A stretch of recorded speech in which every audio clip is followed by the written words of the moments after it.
நன்றிங்க. மந்திரமாவது நீரு வானவர் மேலது நீரு சுந்தரமாவது நீரு துதிக்கப்படுவது நீரு தந்திரமாவது நீரு சமயத்தில் வருவது நீரு சென்று வருவாய் உமை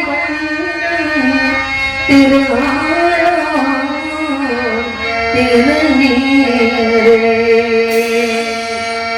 ஆனவாய் அழகமே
நன்றிங்க நன்றிங்க நன்றி கலந்த வணக்கம். குறிஞ்சி மல்லை மருதம் நெய்தல் பாலை என்று 50 நிலங்களிலே குறிஞ்சி நிலமான இந்த நிலத்துக்கு சொந்தக்கார முருகப்பெருமான் அழிக்க முடியாத சூரபகமணி அலங்காரத்தை ஆணவத்தை அழித்து மயிலாகவும் சேவலாகவும் வைத்துக் கொண்டு தனிகையிலே அமர்ந்து கொண்டிருக்கின்றார். கோபத்தோடு இருக்கக்கூடிய முருகப்பெருமானுக்கு செந்தனை என்று சொல்லக்கூடிய முழுமையான தானியத்தை பயிர் செய்திருக்கின்றோம். அதை அறுவடை செய்து முருகப்பெருமானுக்கு படைத்தோம் என்றால் மனம் புரிந்து இந்த மக்களுக்கும் இந்த வெள்ளிக்கும் சான்றோருக்கும் காட்சியளிப்பார் என்ற ஐதீகத்தின்படி நம்பிராஜனுக்கும் நங்கை மோகினிக்கும் வளர்ப்பு மகளாக பிறந்து காணப்பாடி கொண்டிருக்கின்றேன். முருகப்பெருமானை காணவில்லை என்று தேடிக்கொண்டிருக்கின்றேன்.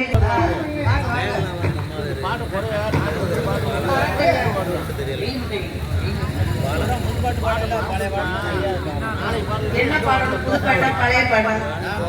எதா இருந்தாலும் ஒரு சத்தம் எப்பதான் கொடுக்கறது? நாளை வச்சா பையன் எடுக்கட்டா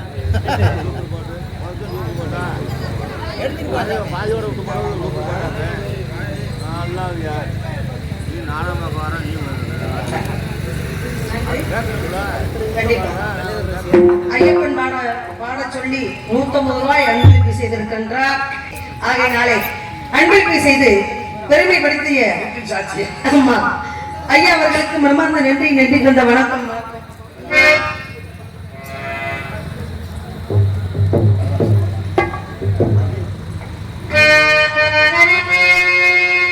இருமுடி தாங்கி ஒரு மனதாகி குருவனவே வந்தோம், இருவினை தீர்க்கும் எமடையும் வெள்ளும் திருவடியை காண வந்தோம்.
ஐயப்போ சுவாமி சரணம் ஐயப்ப சரணம் பள்ளி கட்டு சபரிமலைக்கு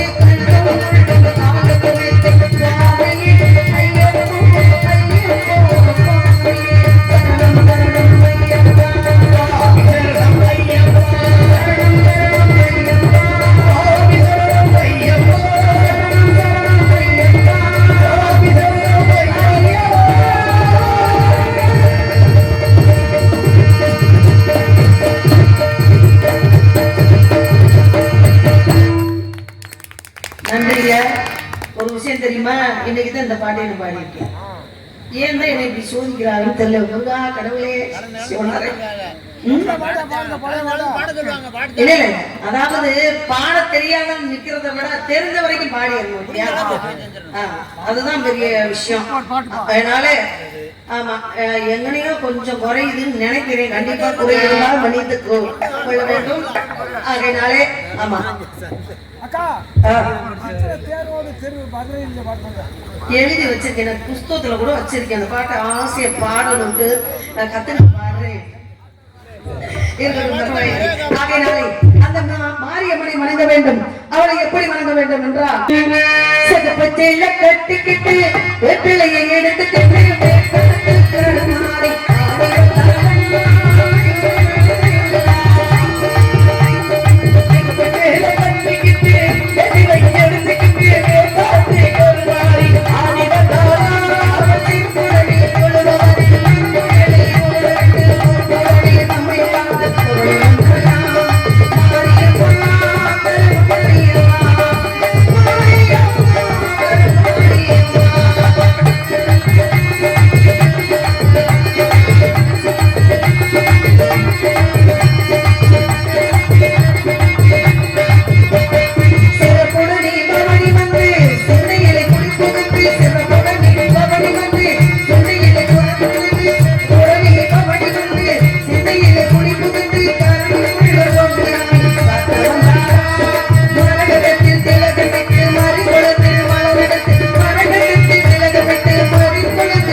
ஆயிரம் கைகள் எங்களை அழைத்திடுமே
உங்ககிட்ட பெரியவங்கள்ட்ட பேர் எடுக்கிற விஷயம் இருக்கு.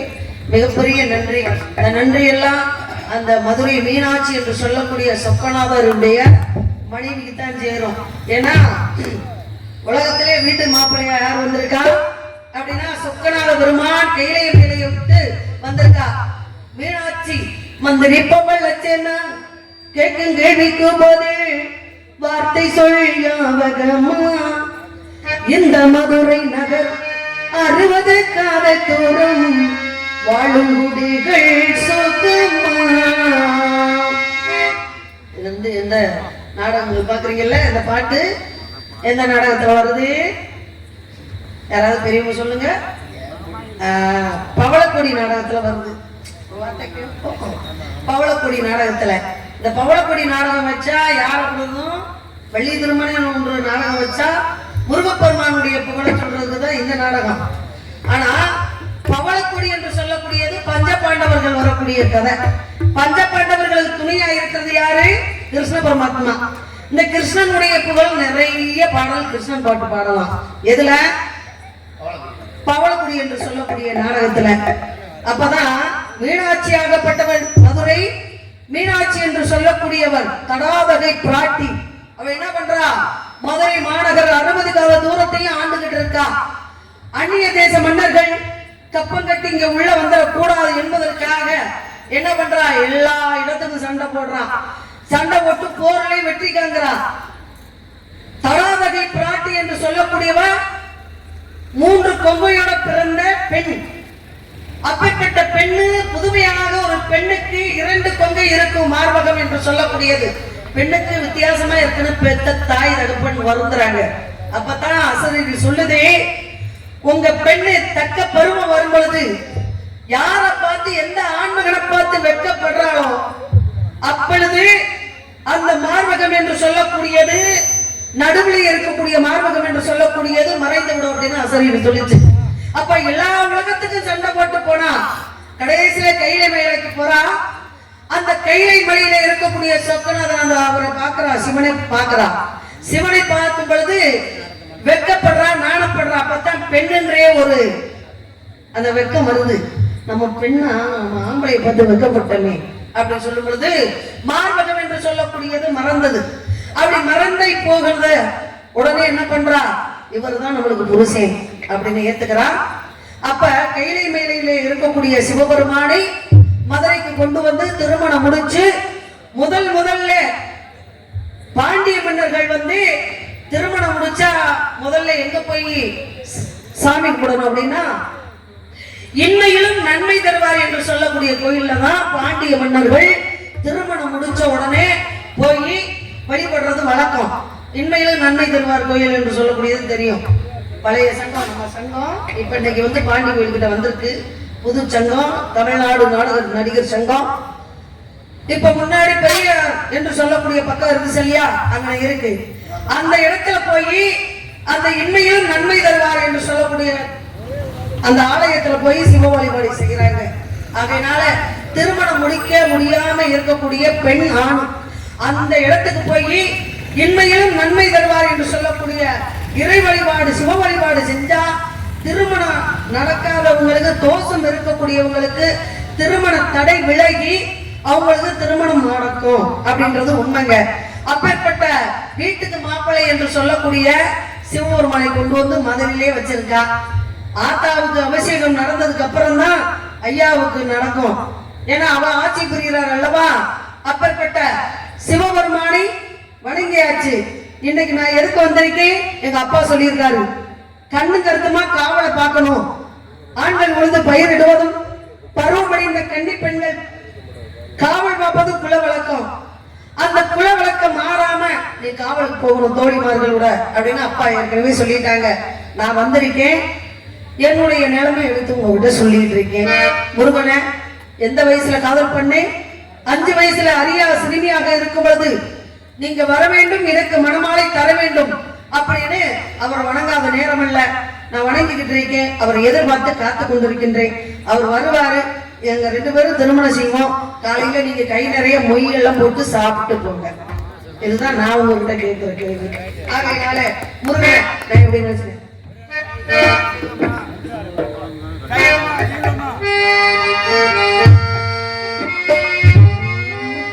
சோடிக்கிறீங்க சொல்லு சொல்லு சொந்த கிளியே கண்ணி கிளிதான் காத்து கிடக்கு கண்ணுறங்காமல்